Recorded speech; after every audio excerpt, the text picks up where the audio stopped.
Thank you so much for staying through the end of this day. Sorry, I'm hoping that it's just being too close to that speaker. It's been a long couple of days, but really enjoyable for me, particularly a lot of things today. I'm, among other things, partially deaf, have epilepsy, and have inner ear problems that make me sensitive to camera motion. So hearing a lot of things like talked about today, like mono audio and flashing lights, et cetera, is personally meaningful to me because there are a lot of games that I feel like I can't play, including a lot of console games, and I'm really excited that people are thinking about it and talking about it. I'm not going to talk about that. I'm not actually a UX person at all, so I don't know about that. I'm going to be talking a lot about sort of a somewhat personally informed story and something that's driven a lot out of my own personal feelings of after having been a gamer since a child and in the game industry for 10 years, and some words that have bothered me for a while. So my talk is Breaking Through Labels. As I mentioned, I'm the CEO and co-founder of Kongregate, and since what we do influences a lot of what I'm going to talk about, I'm just going to mention it briefly. Open browser portal, more than 100,000 games, a lot of social features, including live chat and achievements, and more than 30,000 developers have put games on our site, from 13-year-olds making their first game up through Supercell and Ubisoft and EA have all had games on our platform. Also influencing this talk is our mobile publishing business, and this is something that we started in 2013 working with small and medium-sized independent game studios, helping them bring their games to mobile, doing all sorts of things, whatever the game needs, usually marketing and analytics and benchmarking, but also UI, UX consulting and helping get the game featured and QA, et cetera. It's a lot of it. We've published more than 40 games on mobile in the last 4 years. The most famous are probably Adventure Capitalist and Animation Throwdown, but overall it's more, it's a lot of other titles encompassing a lot of genres, and there's well more than 100 million installs across our games. So I'm one of the few female CEOs in the game industry, so when a reporter is working on an article on women in games, they very often contact me and have questions. And this is one that I got a few years ago that sort of troubled me and puzzled me. So what impact have casual games like the ones you have on Kongregate had on attracting new female gamers to the mix? And I didn't even know really how to answer it because there were so many assumptions built into the question that I didn't think I agreed with. So 1, Kongregate is a site for casual games. 2, women don't play games as much as men. And 3, women aren't attracted to games that aren't casual. So to dig into a little bit more of these questions, I went to the Casual Games website, that's Casual Games Association website, and looked for what does the Casual Games Association tell me casual games are? Because it's a very amorphous question overall. So this is Jessica Tams, who's the founder, and she says that casual games are developed for the general public and families, fun and easy to learn and played, non-violent, arcade-style games, puzzles, word, board, card games, game show, and trivia. Okay. So is Kongregate a site for casual games? These are the 7 most played games on Kongregate in the last month. And let's go through it. Bit Heroes, RPG, dungeon crawler, that's a no. Animation Throwdown, collectible card game, probably a no. Mutilate a doll, mutilation. Sword Fight, also, I think that's going to be a no. And then 3 games that are Realm Grinder, Cosmos Quest, and Crusaders of the Lost Idol that are all idle games. I don't really know if they're casual. I don't think they're core. I think they're gray area. But they're clearly not obviously casual. And then if you look at our demographics, what are our demographics? Well, they look very much like the classic core gamer stereotype. So some of this data is from our own internal surveys. In a normal week, how many hours do you spend playing games? A third of the site plays games 20 hours or more. 85% male, 15% female, and the bottom data is from ComScore, where it indexes us on various measures versus other sites. And we have a higher percentage of our audience playing and spending on console games than places like Wikia Games, IGN, GameSpot, and Twitch. So, that's pretty clearly the stereotype core gamer audience.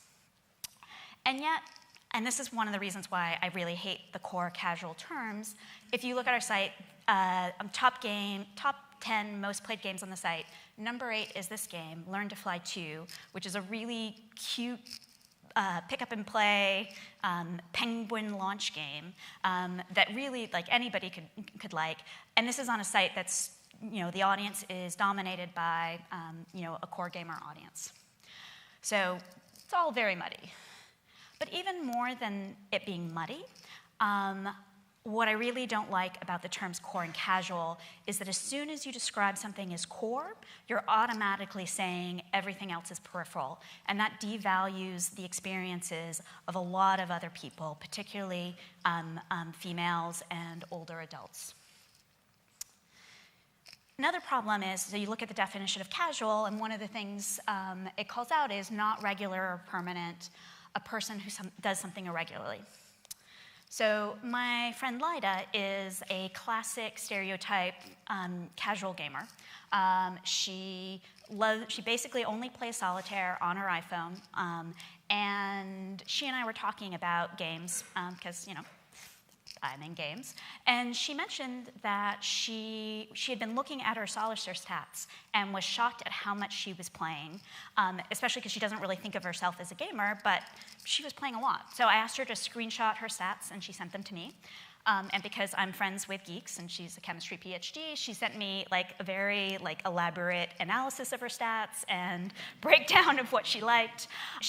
In the previous 6 months since she'd had that particular phone, she'd played more than 300 hours of solitaire, so averaging about 15 hours a week. And she specifically liked the hardest games, and she tracked her win rate over time. And one of the things that she was trying to optimize was her win rate. And on a particular game, Spiderette, where she'd moved it from 28% to 34%. So she's seeking out difficulty. She's playing the same game over and over again, and she's doing it 15 hours a week. How does that match that casual stereotype or the core meaning, oh God, I said it, core meaning of the word casual? So here's another woman whose experience sort of varies with what the casual stereotype is. So this is my grandmother, who was a nice upper middle class woman from Waco, Texas, who probably never touched a computer in her life and died 25 years ago.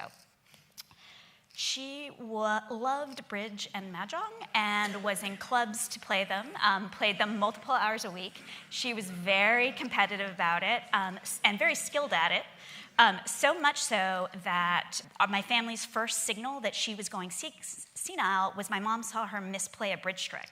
And my mom was like, "What's wrong? You would never, ever do this." And it was a sign, of unfortunately things to come.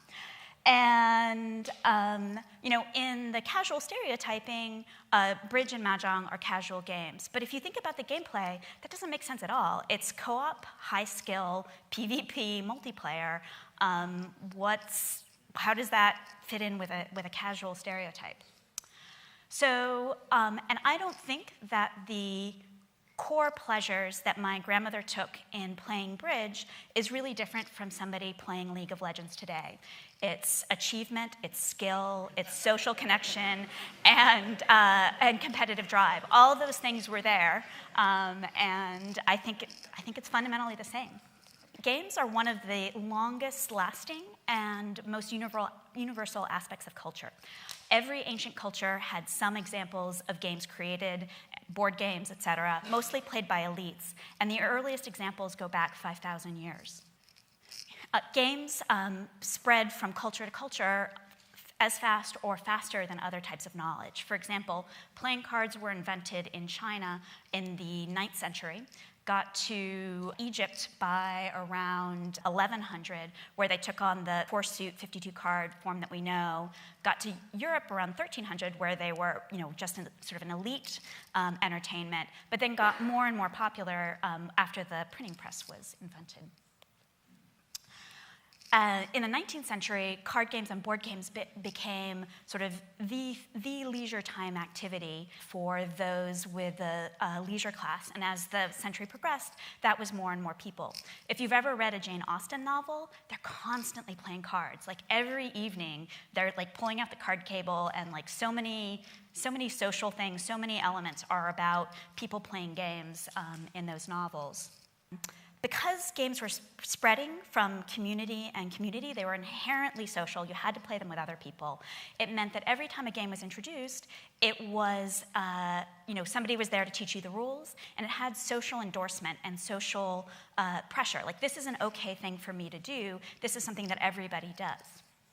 And that's very important, because when video games first arrived, they didn't spread like that. So the first games were coming in arcades, or they were on screens, on consoles, on PC screens, and you had to sort of, huddle around the screens, and they were more likely to be sort of a much more individual pursuit. And to play them, you had to go to an arcade, or you had to buy a special equipment or a PC, and so they tended to be bought by the novelty-seeking, the early adopters, the adventurous, and that tended to be more young men. And so early on, the game industry was marketing and trying to appeal to families, but quickly realized that the money was coming from young men, and so they sort of doubled down on the taste of young men. First-person shooters became very popular, graphics improved, and so things like, gore got more realistic, and female breasts got less realistic. And then what happened is that, especially with the PlayStation 2 and coming out and getting so broad in terms of adoption, partly thanks to the presence of the DVD player, it became a really ubiquitous thing in that younger generation, especially among males. And games started spreading the same way that they had before, sort of person to person, with social endorsement, with somebody coaching you and helping you through. And that helped pull in people who probably mostly males, but some females, who might not have gone out and discovered games on their own. And it became, at least in that generation, much more of a mass phenomenon. And then, but just because the main game industry wasn't focusing on them, doesn't mean that women and older people were not playing games. Microsoft bundled Solitaire with Windows in the early 1990s, and I can tell you, as somebody who worked in the 1990s, you couldn't walk into an accounting department without somebody very quickly hiding that they were playing Solitaire on their screen. And the browser portals like Yahoo and MSN, et cetera, they started putting up games on their portals, and they put all kinds of games up. But what they found was that what was getting played a lot were the card and board games, and that their audience was mostly female and older male, which is really not what they expected. And it wasn't monetized very well, but it was huge amounts of traffic. PopCap in, I think, around a little after 2000, released Bejeweled, and they were able to prove that that same audience was willing to play a new genre if they could try it and if the price was reasonable. And that sparked kind of a short-term revolution in casual games of try and buy. So on sites like Big Fish and a bunch of others, you played all sorts of games and genres, and there's a lot more exploration and kind of a little bit of a renaissance there. So by 2007, really every demographic was playing games. Every, older, younger, male, female. But it was really, really segregated. So, young men, and some others, but mostly young men, were playing on Steam and Xbox and PlayStation and Blizzard and anybody else who thought, hey, I'm going to put a black background on my logo. And then, everybody else were mostly playing browser games on Big Fish and MSN and Yahoo, and they all had white backgrounds and like bright sort of blue-purpley color schemes.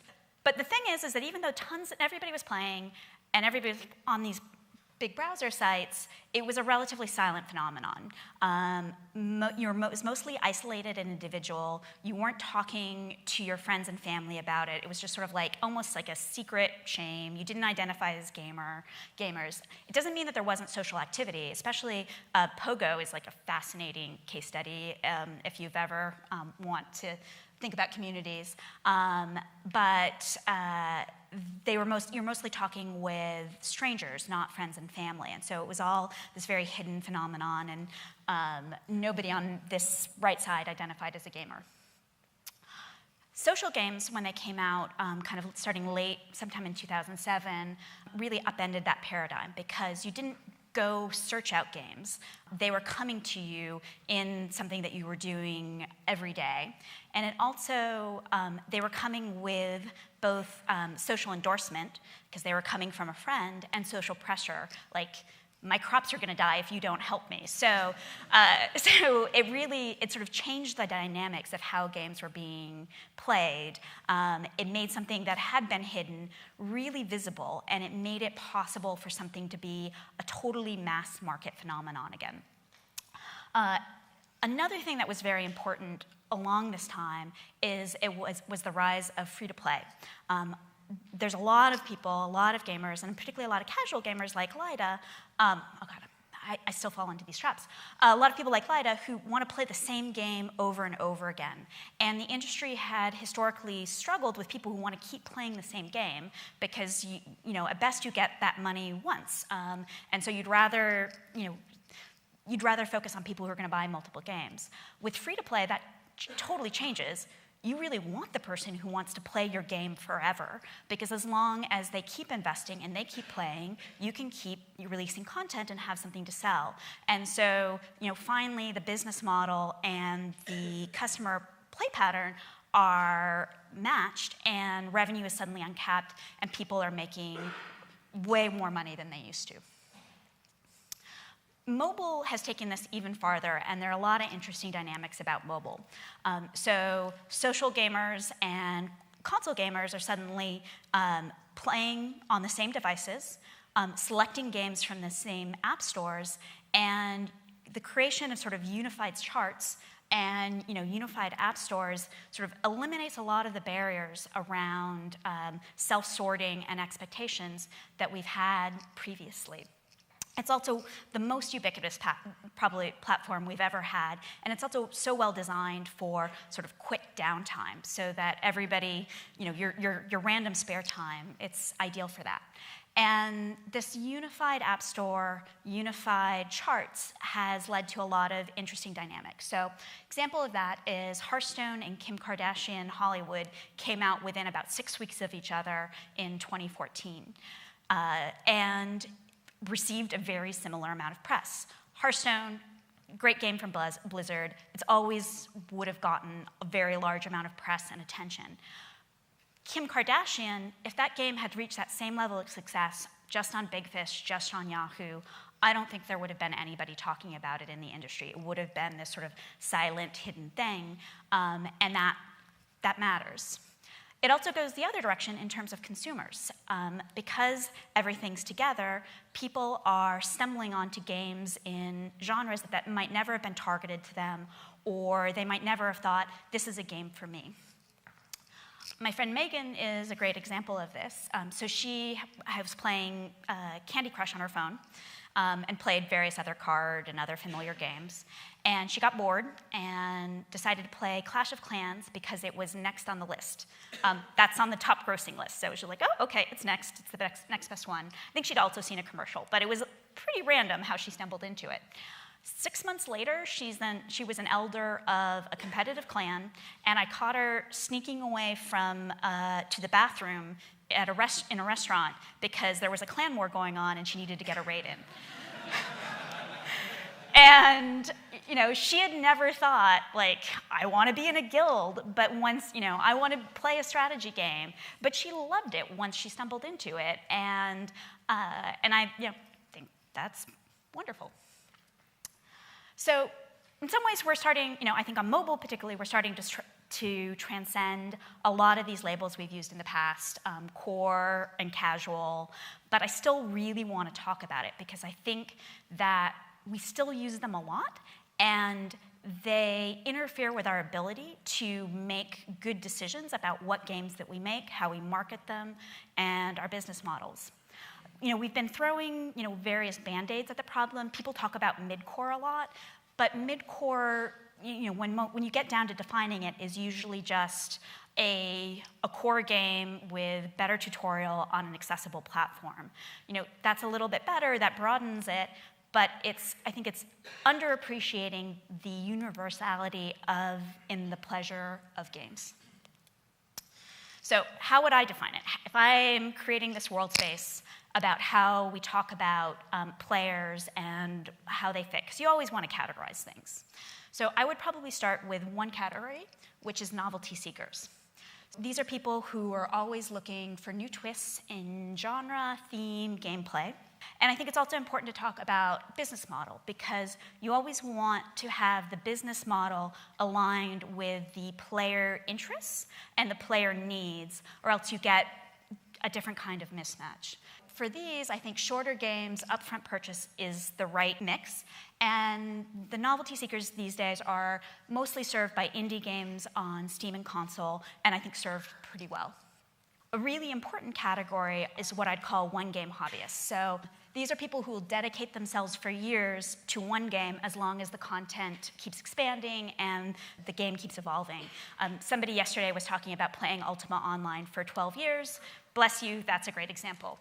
For this, business model is really important. I referred to this earlier. For somebody who's playing the same game for a long time, either free-to-play or paid and DLC is the best business model, because you want the developer to have incentives to keep working on the game, keep the servers up, keep improving it, and that's only possible if repeat purchases are somehow enabled. This has become more and more the driver of our industry, so almost every top game you think of is really serving one-game hobbyists. And casual is not a dirty word. I think there is something that I would call a true casual, which are people who will play games occasionally, not regularly, and for them, familiarity and nostalgia are key lures. One thing to keep in mind, though, is that what's familiar and what's nostalgic is totally different now than it was 20, 30 years ago. So, the generation that is coming up now grew up with video games and grew up with Pokemon, so it's not card and board games, it's Pokemon that is like a huge nostalgia that pulls you into something you wouldn't have otherwise played. For this group, I think ad-supported free-to-play is probably the best model. You don't want to put up a lot of barriers because they're not going to jump over them. You do want to have it be possible for them to spend, but probably they're not going to spend a whole lot because they're not so committed to the game like a hobbyist. So, ad support helps align and support the game with a lot of these players. And these are mostly served by free mobile games, and a little bit free browser games, but mostly mobile games these days. And then there's like an Uber category, which is game omnivores, which are people who are both novelty seekers and one-game hobbyists, and include probably almost everybody in this room. We're very important in the game industry in terms of employee numbers. And we're very important in terms of revenue and energy contributed to the game industry overall, but as a total number of people, this is relatively small because it just takes a lot of time to be both. And any framework is limited, and there's all sorts of nuances. Here are some other kind of categories of people, subtleties that I think exist. So casual novelty seekers. So I think Kongregate has a lot of these. People who are cycle through short games on a frequent basis. Catch-up probably serves them pretty well. But Flash games overall probably have served them. Casual hobbyists, so these are people who only play one game but play it, regularly, and I think they come in a lot of different stripes. So, a businessman who plays Angry Birds on a plane when he doesn't have a connection, or somebody who just plays FIFA or Madden and plays it a little bit during whatever the season is and then doesn't play for a while. An interesting category is the genre obsessive, so somebody who isn't really a novelty seeker because they only want to play like one type of game, but they'll play all of those. So, somebody who plays all racing games or shooters. I sat next to a woman in a plane once who played in an hour and a half 5 different match 3s, all in different languages, like Portuguese. Like I think she was Chinese, and she played one in Portuguese, she played one in German, and these are not match 3s that I'd ever seen. She just would like hit her life max and then cycle through and keep playing. To the next one. So different customers have different roles in the industry. Novelty seekers drive early adoption and buzz. Hobbyists drive retention and revenue, and pulling in true casual is necessary for something to become a really mass phenomenon. And I just made up a totally fake chart here, but which is, how I think these categories have contributed to the industry revenue over time, not as a total, but as a percentage. I think novelty seekers, the total amount of revenue coming from this group has certainly increased over time, but as a percentage, it's become less important because they were totally crucial when paid games was the only, one-time purchase games was the only source of revenue. As free-to-play and DLC have risen, one-game hobbyists have become more and more important. I think true casual, as mobile and the advertising markets improve, have gradually become more important, but they're still a relatively small part of the industry. So, true confession. Obviously, I really hate the term core. I still use it, sometimes daily. And part of this is just like, the habit of the industry, and it's just a quick shorthand to talk to people. But a lot of it is because even though it's a bad way to talk about gameplay, it's a realistic way to talk about gamer identity. So just looking at people who play a fair amount of games, I sort of mapped out 3 basic identities. One is the hardcore gamer. And for these people, games are a primary hobby, source of identity, and often a sense of superiority. So these are people who might talk about filthy casuals, semi-jokingly, not totally jokingly. And besides playing games, also watch a lot of Twitch and other things, and just sort of overall, this is your community and your identity. They're most likely to be omnivores and novelty seekers, and they're more likely to be younger and male. And they mostly play on PC and console. Gamer, this is sort of an in-between. This is games or hobby, but less source of identity due to various factors, maybe types of games played, the fact that they're like a one-game hobbyist, or skill level or something else. They're more likely to be a hobbyist, but still possibly a novelty seeker. And I think especially now that we have generations aging through games, they're more likely to be older, because I know a lot of people who played games really obsessively when they were younger, but now have family and jobs, and it's a smaller part of their life. And I think they're going to play on what's convenient and what's familiar, so more on console, more on mobile. These are all stereotypes. I'm making things up, but I still think that they're valid.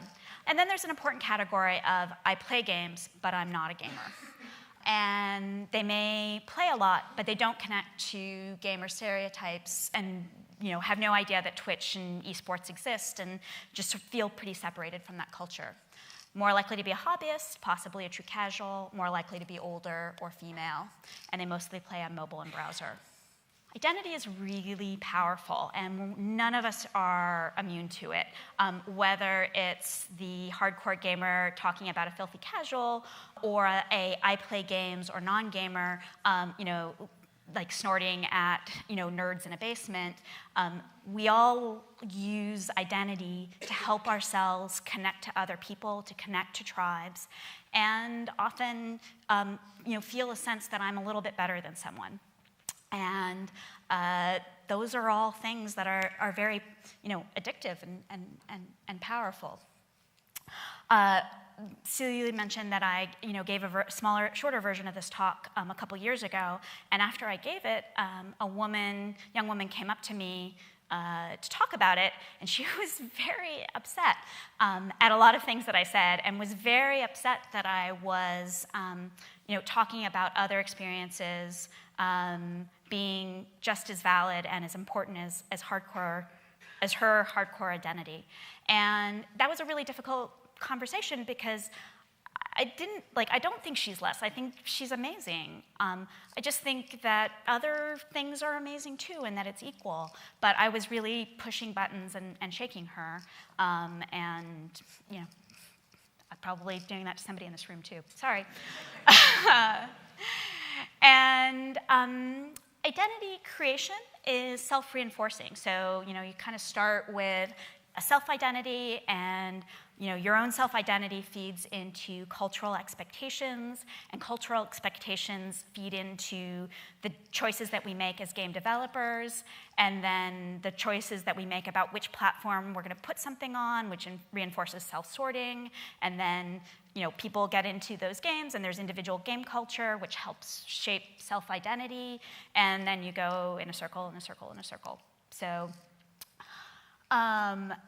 I mentioned that game developers make a lot of choices that affect this circle, and we send signals. We send a lot of signals. Sometimes it's, I like, big guns means core gamer, and, difficulty. This is really difficult. This is core gamer. Or it could be, a cuddly puppy and a dorky gardener.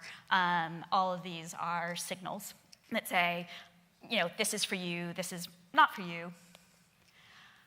But our assumptions probably aren't as good as we think they are. So mechs and post-apocalyptic landscapes and space are very common tropes of the hardcore gaming identity, and used very frequently. Many very successful games in this genre. But our experience on mobile has been that these are maybe not as good choices, and maybe not as popular as we really think they are. So on mobile, because we're attracting our audience mostly via advertising, we get some interesting data. Mobile CPIs, and CPI stands for cost per install, are a good way to show revealed preferences as opposed to expressed preferences. If I show you a mech and you say, oh, hey, that's badass, yeah, that's a cool game, I'd like to play it, you might well say that, but when you see the ad that's showing it, you might not click on it. And in that situation, there's a difference between your expressed preference and your revealed preference. So on mobile, on ads, CPIs are driven by how many people click through on an ad, and then how many people convert from the landing page. So the wider your funnel, the less you have to pay for an impression in order to bring an install in. So the lower the cost per install, the better. The higher, that means not very many people are clicking, or not many people are converting, or both. So, and what we found is that many of the tropes of core games are not preferred. So here's kind of a range of, across 40 games, of the CPIs we've tended to see. And at the very low end, it's games like Adventure Capitalist or Tinker Island that have sort of generally bright, bold themes, very fun themes, humorous themes, or sort of nostalgic or sort of vacation-oriented. The very, very high end is anything with robots, space, post-apocalyptic, dark. All of these things drive CPIs up. And that's not just when we advertise to a broad population, though it's especially true then. Even when we're using Facebook targeting to only target people who are in a particular demographic and like collectible card games or like something else, that angle and that CPI still appears.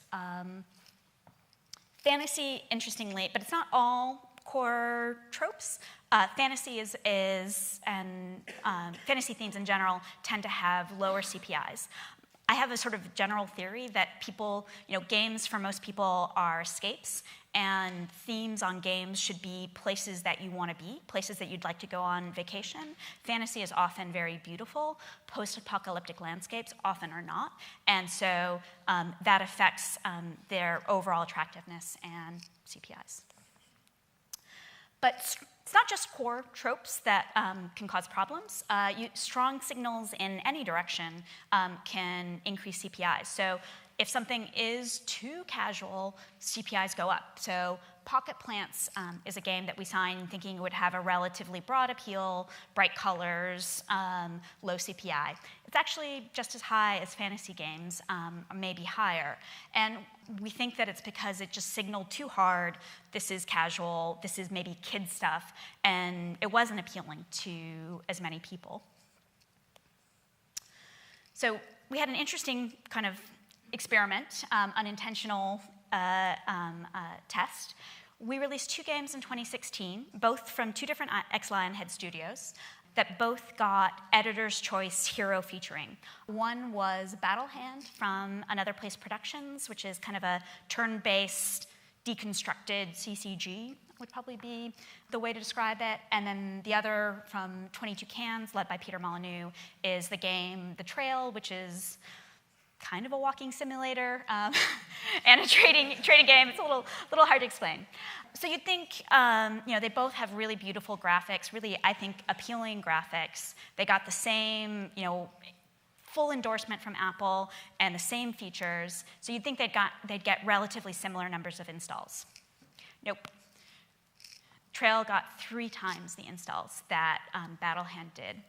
And I think a lot of that is because all along the spectrum, whatever your identity as a gamer, people looked at The Trail and said, a wilderness adventure, that's for me. But Battle Hand, just as beautiful, but it's calling a lot of kind of core game tropes in the fantasy. You see an elf, you see a wizard. It's beautifully rendered, but it's saying this is a certain type of game, and I think a lot of people looked at it and said, that's not for me. But you could say that it's just a collectible card game's core genre. People are never going to want to play that. But we've had good luck actually taking the genre of collectible card games and making it more accessible, and in a way that's sort of, again, data controlled. We've been working with one game, Synapse Studios in Chicago, on a series of 3 collectible card games over the last 3 years, or I guess 4 years.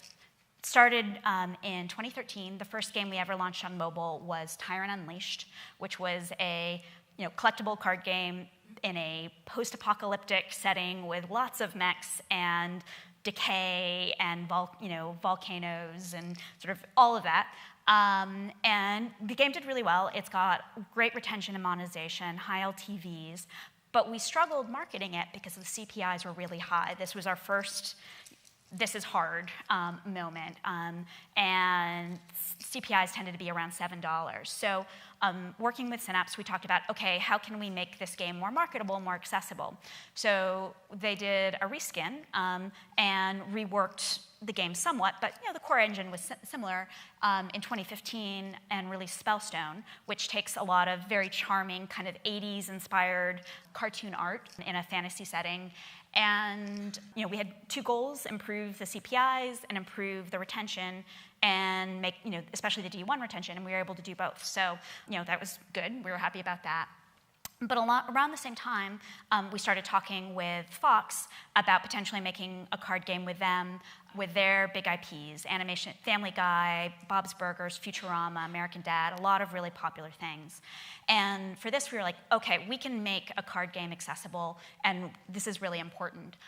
So we brought in another team to work with them, but still it's fundamentally the same card game engine as Tyrant.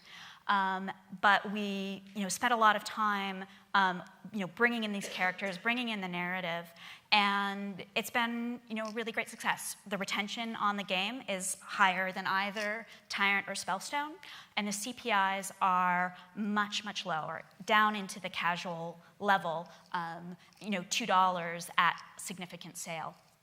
So you can make a card game, a collectible card game, accessible. And we haven't lost anybody. Synapse games always have this one guild called Dire Tide, which is always in the top 3, and they followed game to game to game, and they play Animation Throwdown just as avidly as they played Tyrant.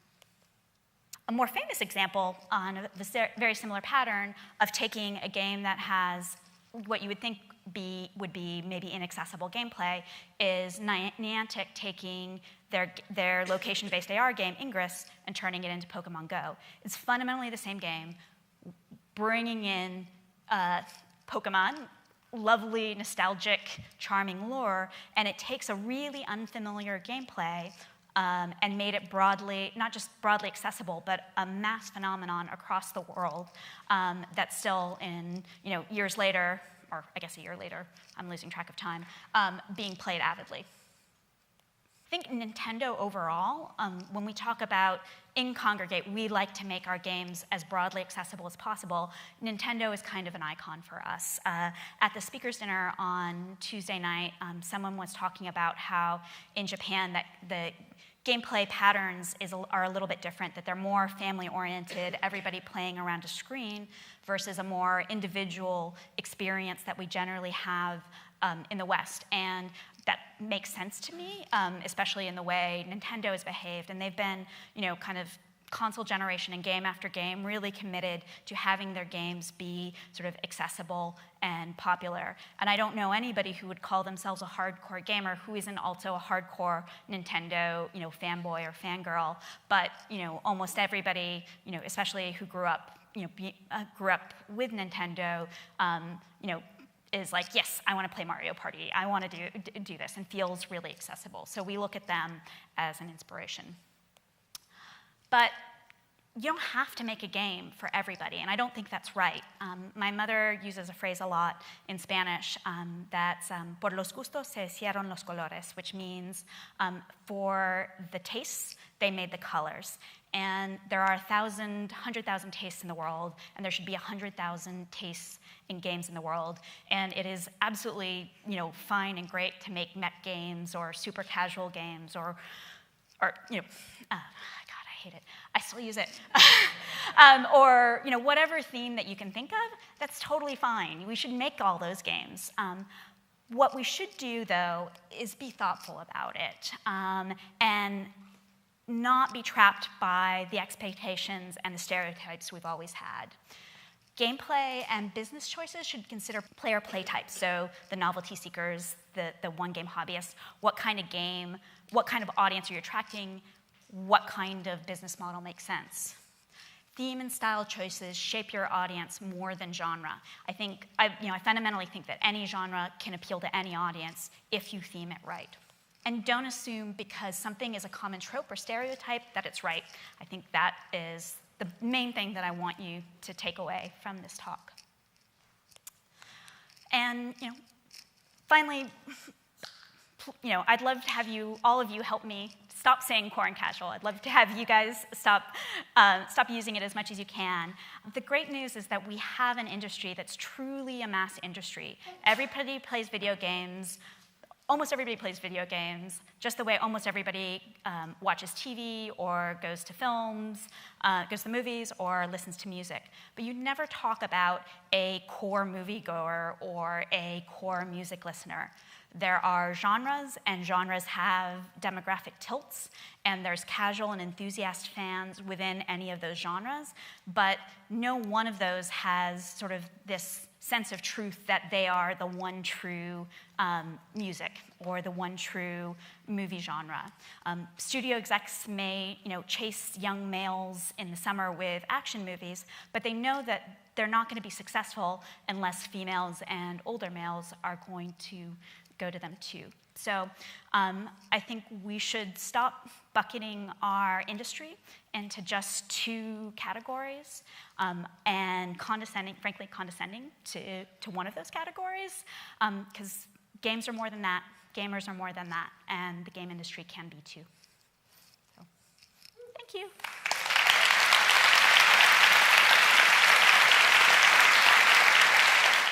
Happy to take questions. So. if anybody has any. I think I'd like to shout out to the woman who asked a question at the last talk that was totally setting up my talk. I get to be first. I'm Cam from Riot Games. My question is, how did you come up with these new segments of players, and how did you inform that segmentation really? I made it up when I was writing this talk originally. It's basically, but I've been sort of obsessed with games as hobbies for a long time, and especially explaining free-to-play. Because there's a lot of judgment around free-to-play and people spending any significant amount of money in games. And when Kongregate first started having free-to-play games and people were spending a significant amount of money, I got really, my initial reaction was discomfort of somebody spent $1,000, somebody spent $5,000. And then I took a step back and thought about my main hobby, which is figure skating, and thought about how much I spend on that per year. And was like, oh, yeah, and that feels totally right and rational and normal to me. So I basically started doing talks about free-to-play on how they're hobbies, and that made me think about sort of hobbyists versus novelty seekers in the industry and how it's shaped over the years. So that was sort of the core, is something that I've been thinking about for a while. And casual is a real thing. It's just, I think, from my perspective, defined wrong. And that's how I came up with it. Cool. Yeah, thanks, because it really resonates with me. And it's I would much rather we not talk about that within my company as well. Okay, thanks. Cool. Hi, thanks so much for your talk. So I used to play a lot of Kongregate games and Flash games when I was a kid. Yeah.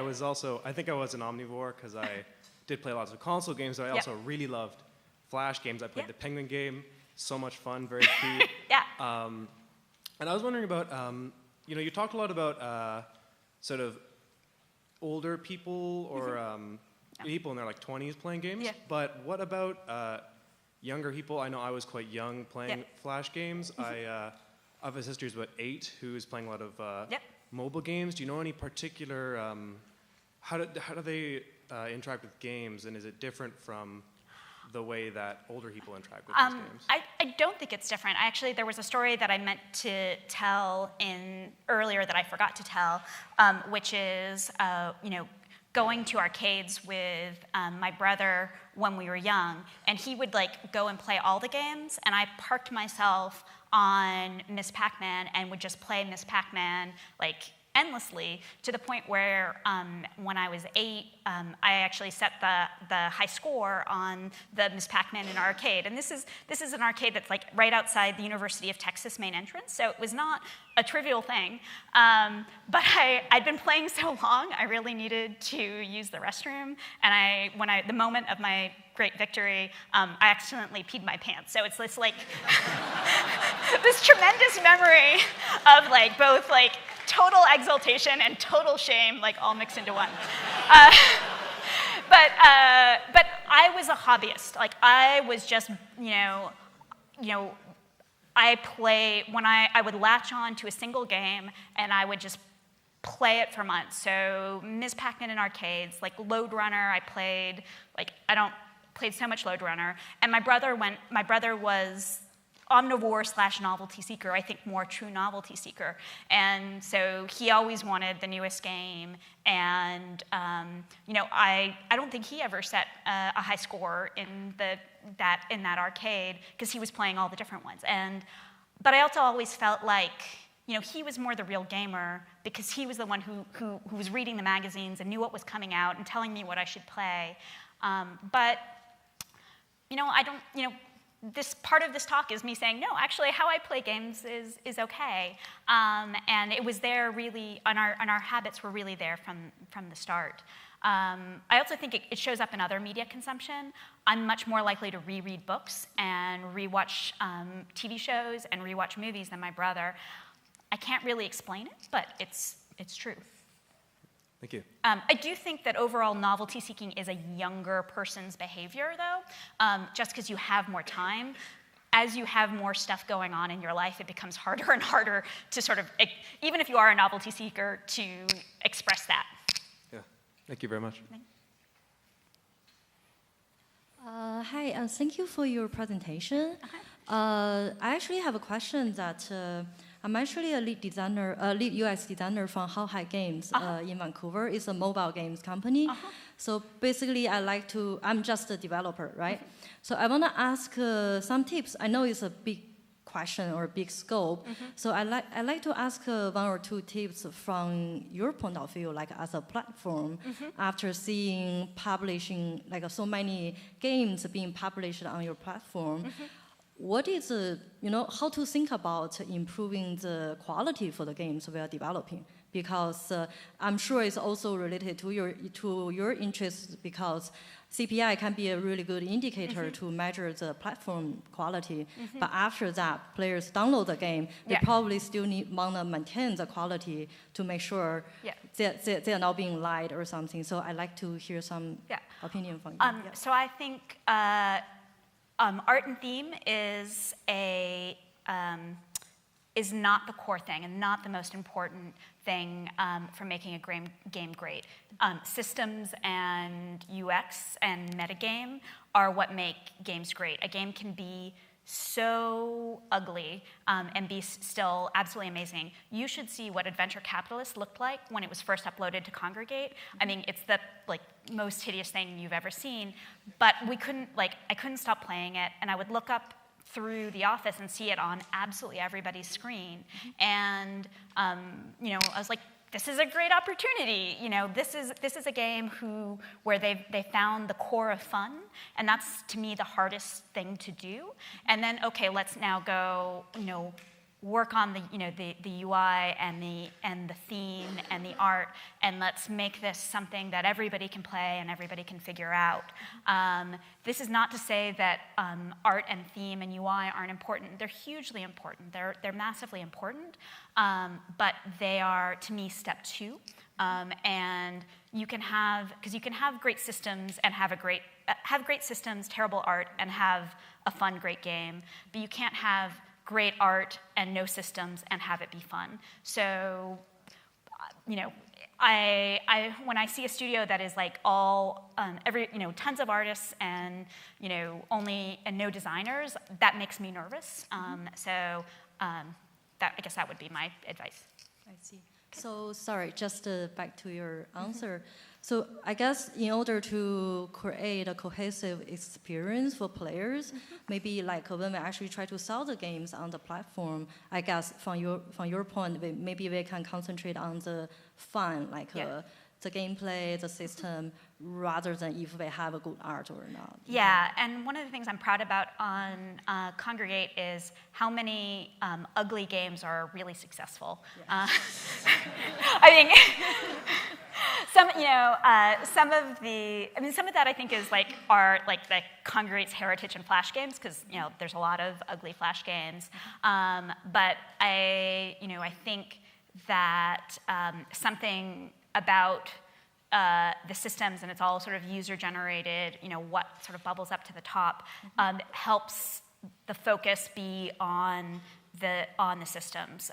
So, I think, I see as a platform, our role is to help figure out, help show people what's fun based on what other people have found fun, which often is ugly games. And our role as a publisher is taking games that are maybe ugly but fun, and helping teams put that final polish on and bring everything together so that it can be really broadly successful. And that's something we've done quite a bit. Realm Grinder is I said AdCap was ugly in its first iteration. Realm Grinder, it's hilarious how terrible it was and how its look was, but we managed to get it up to a level that Apple was willing to feature it. I see. So do you have any report or a research you can share with developers? So we have a blog, and okay. we release articles weekly, and we use a lot of data. So if you go to developers at Kongregate.com or follow Kongregate devs on Twitter, there is just tons and tons of information.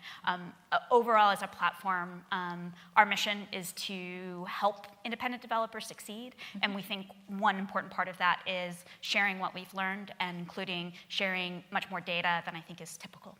Okay, sounds good. Thank you. Hi, Emily. I was intrigued by your slide where you had a really fantastic opportunity to compare two products that got great shelf space in the App Store. And you said that Trail got about 3x the installs. But I couldn't help but wonder if a portion of that install base came from the Curiosity Molyneux factor in that. Was there any attempt or idea to defactor that, maybe? I think that Peter Molyneux is a much bigger... It's possible it was an element. I don't think it was 3x. And we've consistently, even past that featuring, it gets just a lot of organic installs. The other thing is, press drives a fair amount of attention in the paid game world, but in mobile, we've never found that it had any significant impact at all. I think, people on mobile, they're not looking to review sites to tell them what to buy, because there's, you're just going to install it, and if you don't like it, you're going to throw it out. You look at the App Store. So App Store placement has, I don't think we've ever had a PR campaign that we could see any measurable difference in the number of installs, but App Store featuring is just ginormous. I think that's it. Okay, thanks everybody.